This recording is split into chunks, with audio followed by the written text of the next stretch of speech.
Olá, meus amigos. Recentemente eu fui convidado para falar num congresso sobre as doenças inflamatórias intestinais, mais especificamente sobre a parte do tratamento das doenças inflamatórias intestinais. Eu resolvi disponibilizar essa aula aqui para vocês, caso vocês tenham interesse, saber como que é o tratamento, o que que existe na literatura sobre isso. É uma linguagem um pouco mais técnica do que vocês estão acostumados aqui no canal, mas eu resolvi colocar isso aqui disponível para vocês para saber um pouco mais sobre esses tratamentos. No congresso eu falei sobre a retocolite ulcerativa e doença de Crohn, mas aí eu resolvi dividir aqui e colocar para vocês só sobre doença de Crohn e só sobre retocolite ulcerativa em duas aulas separadas, porque muitas vezes a pessoa vai pesquisar sobre a doença dela, então fica mais fácil para saber. E hoje nós vamos ver aqui sobre o tratamento da retocolite ulcerativa, quais são os tratamentos disponíveis, o que a literatura diz e como que é o tratamento disponível pelo SUS. Vamos lá? O tratamento mais clássico, né, da retocolite ulcerativa seria o uso da mesalazina e sulfasalazina. Eles não têm diferença na indução entre si e a mesalazina apresenta menos efeitos colaterais. Isso teria um grau A de evidência, né? No caso da colite esquerda, doença leve a moderada, a primeira linha de tratamento seria a mesalazina combinada, oral e retal. A gente sabe que tem uma resposta melhor. E uma dose maior do que 2 gramas seria mais eficaz e também segura na indução da remissão. Então, o paciente com doença moderada pode se beneficiar de uma dose ainda maior. Nós vamos ver no PCDT quais são as doses que a gente pode usar, que são recomendadas e aceitas pelo SUS, podendo ser uma dose então maior do que 4 gramas. No caso da sulfasalazina, 4 gramas, da mesalazina, 4,8. No caso de colite distal, ou aquela doença que pega só a região do reto, na proctite, a gente vai usar, então, os aminosalicilados retais, na forma de supositório, que tem de 500 ou de 1.000 miligramas, que podem ser usadas na indução e manutenção, e a colite distal, até 60 centímetros da margem anal, nós vamos usar os enemas, que eles têm uma atuação mais superior do que o supositório. Eles são superiores aos corticoides retais na indução e melhora de resposta clínica e resposta sintomática. E não tem diferença na indução ou efeitos colaterais em dose única ou fracionada. Isso é muito interessante porque muitas vezes os pacientes vão preferir um tratamento que você tem que fazer menos aplicações durante o dia. Então poderia ser uma dose única com a dose total do dia. E não tem resposta nas diferentes formulações também pela literatura. E na manutenção da remissão, a sulfasalazina é tão eficaz quanto a mesalazina, não tem diferença, então, como eu falei, na dose única ou dose fracionada, então pode tomar a dose toda de uma vez, porque os pacientes preferem menos tomadas, e doses maiores que 2 gramas são mais eficazes do que doses menores, na manutenção também, viu, gente? E os corticoides? Então, como eu falei, os corticoides são o tratamento mais clássico das doenças inflamatórias, foi o primeiro tratamento a ser introduzido e seria usado naqueles pacientes que não respondem com os aminosalicilados ou naquela doença mais grave. Ele é usado na indução da remissão. O efeito da prednisona depende da dose. Então, a gente sabe que 40 é mais eficaz do que 20 para dose diária e 60 é discretamente melhor do que 40 miligramas, mas mais do que 60 não teria benefício. Então, não deve entrar com dose muito alta. 80 miligramas, por exemplo, não teria indicação. E a gente vai manter até melhora clínica. Depois disso, nós vamos reduzindo 5 miligramas por semana. E quando chegar a 20 miligramas, a gente vai reduzir um ritmo mais lento, 2,5 miligramas por semana, ou até 5, dependendo do tipo de paciente. Isso seria um grau C de evidência. Não tem evidência de que o uso da budesonida oral seja melhor. Então, assim, o corticoide sistêmico, a prednisona, ainda é melhor do que a budesonida. É diferente do que a gente viu lá na doença de Crohn, que teria menos efeito colateral e a budesonida seria altamente eficaz. A mesalazina é superior à budesonida nesses casos. Então, a gente tem que excluir, infecção por Clostridium e CMV naquele paciente internado, paciente grave. E o tratamento com corticoide não é tratamento a longo prazo na retocolite ulcerativa também. Então, gente, isso serve para a prática clínica. A gente vê muitas vezes pacientes usando corticoide em período longo. A gente tem que usar períodos curtos. Se não tiver resposta, ou aquele paciente que tem recaída, que precisa de cursos repetidos de corticoide no ano, a gente tem que adotar outra estratégia. E lembrando que corticoide também aumenta o risco de complicação pós-operatória, né? Quem é cirurgião sabe que operar um paciente em uso de corticoide, o risco de fístula anastomótica é aumentado. Então, assim, a gente tem que tentar, sempre que possível, tirar esse corticoide no momento que for operar. Lógico que tem situação que a gente não vai ter como. E as tiopurinas? Então, tem um uso limitado devido à ação lenta. Como nós vimos, demora 8 a 12 semanas para a azathioprina fazer o efeito. E até a gente não pode considerar uma falha de tratamento antes de chegar nesse período. A dose seria de 1,5 a 2,5 miligramas por quilo, né? É importante a gente calcular a dose adequada para o paciente e é eficaz em paciente sem resposta e paciente dependente de corticoide. Então, seria uma estratégia para a gente tirar o corticoide, o uso da azathioprina. A azathioprina também pode ser usada na manutenção e é eficaz como terapia a longo prazo. Tá? Então, para a gente falar que o paciente dependente de corticoide, a gente tem que ter tentado outras formas de tirar esse corticoide. A maior frequência de mielossupressão é em torno de 8 semanas, então a gente deve monitorar esse paciente. Lembrando que os efeitos colaterais são dose dependentes, tá? Então nós temos que monitorar enzimas hepáticas, nós temos que monitorar essa questão da mielossupressão. Lembrar que esses pacientes têm um risco aumentado de câncer de pele não melanoma, câncer de colo de útero e câncer de trato urinário, sem relação com neoplasias sólidas. Tem um risco aumentado também de linfoma e infecção pelo vírus Epstein-Barr. E o metotrexato, gente, não tem evidências suficientes para recomendar o uso na indução e nem na manutenção. E a ciclosporina, gente? A ciclosporina ela vai ser usada no resgate de pacientes refratários a corticoides e pacientes que a gente vai internar pensando numa tentativa de não cair numa cirurgia, numa colectomia. Não tem vantagem em relação ao infliximab, então as duas drogas poderiam ser usadas e no uso prévio de azathioprina tem uma resposta diminuída à ciclosporina. Né, e a associação da azathioprina diminui a taxa de colectomias. O tacrolimus, da mesma forma, seria indicado nesse mesmo perfil de paciente, né, um tratamento de resgate. Ok, e os tratamentos biológicos, né, os anticorpos monoclonais? Todos eles têm melhor resposta clínica, remissão clínica e cicatrização de mucosa comparado com placebo. Então, eles podem ser usados na retocolite ulcerativa. A questão é quando usar, da mesma forma que a gente viu na doença de Crohn.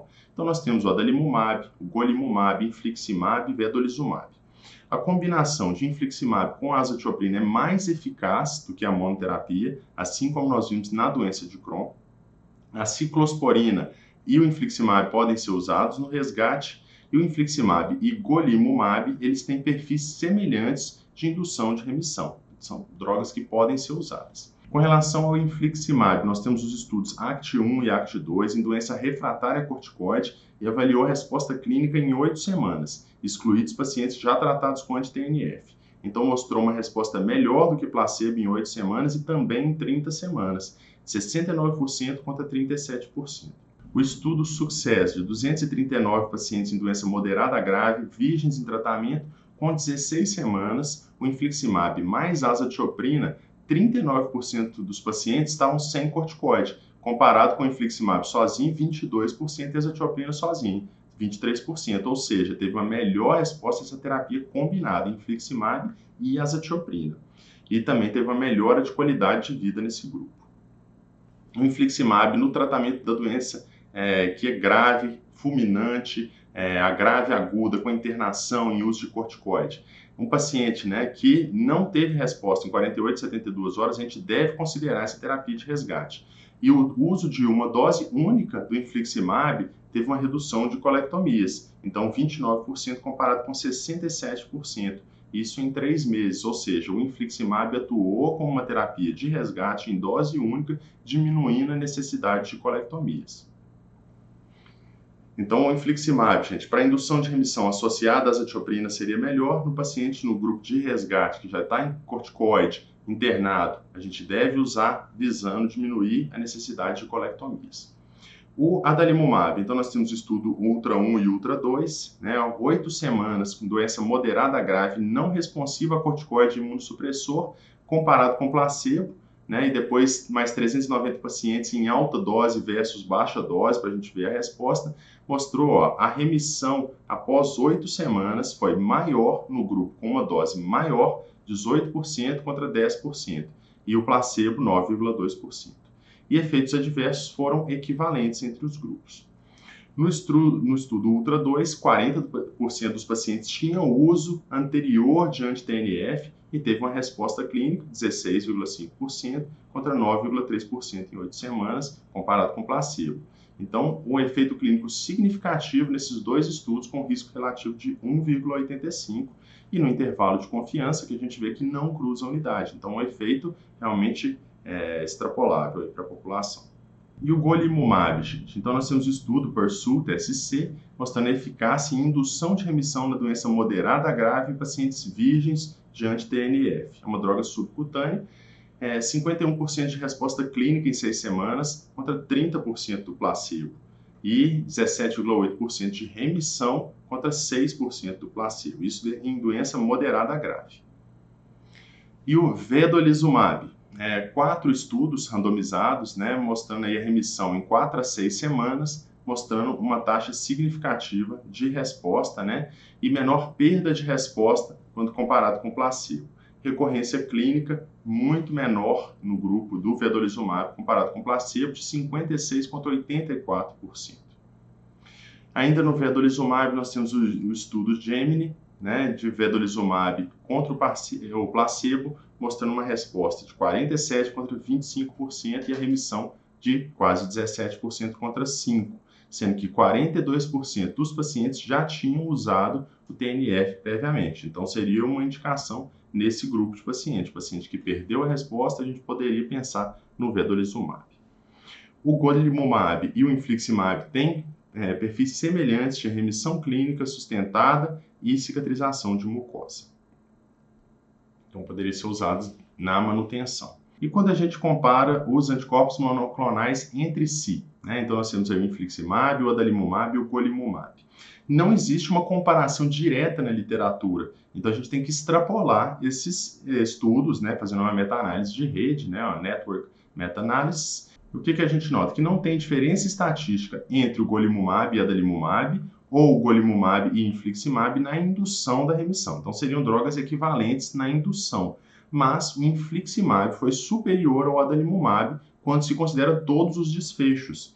E o golimumab e o infliximab são semelhantes na indução de remissão e na remissão clínica sustentada. E o adalimumab não foi superior ao placebo na manutenção. Então, se a gente considerar todas as drogas, o que seria melhor? O infliximab e o golimumab na indução e manutenção da remissão, quando comparado ao adalimumab na retocolite ulcerativa. Nós temos ainda drogas novas, os inibidores da Janus quinase ou da JAK. Então, nós temos o tofacitinib, que ele é um inibidor da JAK1 e JAK3 e, em menor grau, da JAK2. E ele atua bloqueando a cadeia de várias citocinas, IL-2, IL-4, IL-6, 7, 9, 15 e 21, atuando, inibindo essa Janus quinase. Então, o tofacitinib, ele é uma droga oral e foi superior ao placebo na indução da remissão clínica, resposta clínica e cicatrização de mucosa, e também na manutenção, independente da exposição prévia ao anti-TNF. Então, é uma droga que a gente poderia usar na indução e manutenção, mesmo num paciente que já teve falha com outro tratamento. Só para finalizar, e depois nós vamos ver na prática clínica, os probióticos. Os probióticos estão muito em voga hoje em dia, só que são muito heterogêneos os estudos, muitas vezes usam cepas diferentes, preparações diferentes. Então, o que nós vamos ver? Que o VSL número 3 tem uma taxa de resposta clínica e remissão clínica aumentada, um grau B de evidência, e alguns probióticos, como a Escherichia coli, Nestlé 1917, podem ser tão eficazes quanto o 5-ASA na manutenção da remissão clínica. Atualmente, a principal atuação seria no caso da bolsite, que é aquele paciente já submetido à proctocolectomia total com bolsa ileal, que tem inflamação da bolsa ali. Então, esse seria um grupo de pacientes que a gente tem uma indicação bem definida do uso dos probióticos, sendo que o que tem a comprovação seria o VSL número 3. Tá, e o que diz o nosso PCDT, as recomendações pelo SUS, Então, no caso de proctite, leve a moderado, o paciente poderia ser tratado com mesalazina de 1 grama por dia na fase aguda e depois manutenção. Na colite esquerda, a gente vai usar enema de mesalazina de 1 a 3 gramas, como eu falei, porque tem uma atuação mais superior, e associado a uma dose de 2,4 a 4,8 gramas por dia de mesalazina ou 2 a 4 gramas de sulfasalazina. A gente sabe que a terapia combinada é mais eficaz.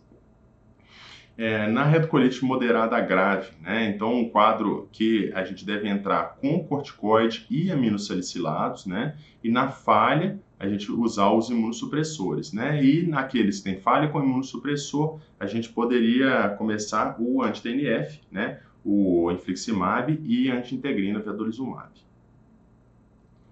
Lembrando aqui para o tempo, né, de 12 semanas. Como eu falei, essa tioprina a gente tem que esperar ter um efeito lento de 8 a 12 semanas, a gente tem que dar esse tempo para considerar a falha de tratamento. No caso de colite grave, esses pacientes devem ser internados e entrar com hidrocortisona 100 mg endovenoso de 6 horas. E nesse grupo, a gente poderia, né, dependendo da resposta clínica, avaliar o uso da ciclosporina. Como eu falei, a ciclosporina ou infliximab seriam eficazes nesse grupo de paciente, tentando evitar a colectomia. E no caso da manutenção clínica, o que a gente vai fazer? Né? O paciente teve remissão, você vai usar a mesma droga, reduzindo a dose dela, né? Então usar a sulfasalazina ou mesalazina. A gente vai tentar, logicamente, chegar na menor dose que seja necessária para manter essa manutenção, para manter essa resposta clínica. Então, no caso dos fármacos, o que a gente tem disponível pelo SUS? A sulfasalazina para tratamento com 500 mg, a mesalazina de 400, 500, 800 e também as aplicações retais, né, supositório e enemas. A hidrocortisona a gente vai usar, né, venoso, prednisona de 5 e de 20, azotioprina de 50, a gente vai calcular aquela dose diária pelo peso, a ciclosporina, o infliximab e o vedolizumab estariam disponíveis naquelas situações. Gente, eu tentei fazer um apanhado geral aqui para vocês. É claro que tem muito mais o que falar, tem muitos estudos, né? Tem muitos protocolos diferentes de várias sociedades de como tratar as doenças inflamatórias. Eu tentei fazer um apanhado geral mostrando a eficácia das drogas, quando usar, quando que perde resposta, né? Então, para a gente entender de forma bem geral o tratamento. Eu deixo aqui meu contato, fico disponível, quem tiver qualquer dúvida, fica à vontade para mandar. Queria agradecer novamente a atenção e paciência de vocês e o convite da comissão organizadora. Um grande abraço, até a próxima.